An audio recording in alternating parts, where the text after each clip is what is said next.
এবারের চ্যাম্পিয়ন্স ট্রফিতে বেশ ফেভারিট ভারত, আর ভারতের গ্রুপে আছে বাংলাদেশ। টাইগারদেরকে সমীহ করে নিজেদের বিশ্লেষণ প্রকাশ করতে শুরু করেছে ভারতীয় গণমাধ্যমগুলো।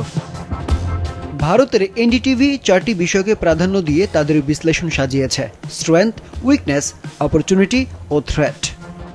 272 ওয়ানডে খেলা মুশফিক ও 238 ওয়ানডে খেলা মাহমুদুল্লাহ রিয়াদকে ভারতীয় গণমাধ্যম এনডিটিভি উল্লেখ করেছে স্ট্রেংথ অর্থাৎ শক্তির জায়গা হিসেবে।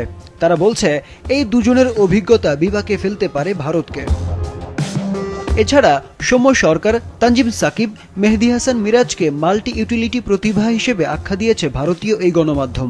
সৌম্য যেমন বল হাতেও কার্যকর, তেমনই তানজিম সাকিব ব্যাট হাতেও ভূমিকা রাখতে পারেন, আর মিরাজকে ব্যবহার করা যায় যে কোনোভাবেই। বাংলাদেশের অপরচুনিটি অর্থাৎ সুযোগ কেমন তা বিশ্লেষণ করতে গিয়ে এনডিটিভি বলেছে, ভারতের বিপক্ষে ম্যাচে দুবাইতে যদি উইকেট স্লো হয় তাহলে বাংলাদেশই এগিয়ে থাকবে।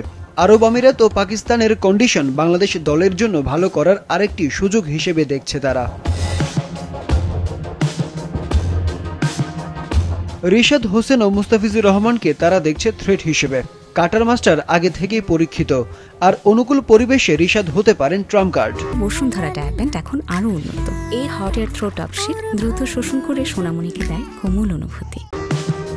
এনডিটিভির বিশ্লেষণে টাইগার দলের দুর্বলতা হিসেবে দেখানো হয়েছে কোনো এক্স ফ্যাক্টর না থাকাকে, অর্থাৎ কঠিন সময়ে দলকে জিতিয়ে নেবে এমন কাউকে দেখছে না তারা। সবশেষ দুটি দ্বিপাক্ষিক সিরিজে নিজেদের নামের প্রতি সুবিচার করতে পারেনি টিম টাইগার্স। আফগানিস্তান ও ওয়েস্ট ইন্ডিজের বিপক্ষে 6 ম্যাচ খেলে মাত্র জিততে পেরেছে 1টি ম্যাচ। সাকিব আল হাসানের না থাকাকেও ভারতীয় বিশ্লেষকরা অন্যতম উইকনেস অর্থাৎ দুর্বলতা হিসেবে দেখছে। বোলিং অ্যাকশন নিষিদ্ধ হওয়ার কারণে শুধুমাত্র ব্যাটসম্যান হিসেবে সাকিবকে দলে রাখেনি টিম ম্যানেজমেন্ট। তবে সামর্থ্যের সর্বোচ্চ প্রয়োগ করতে পারলে বাংলাদেশ যে ভয়ঙ্কর দল সেটি মেনে নিয়েছে এনডিটিভি।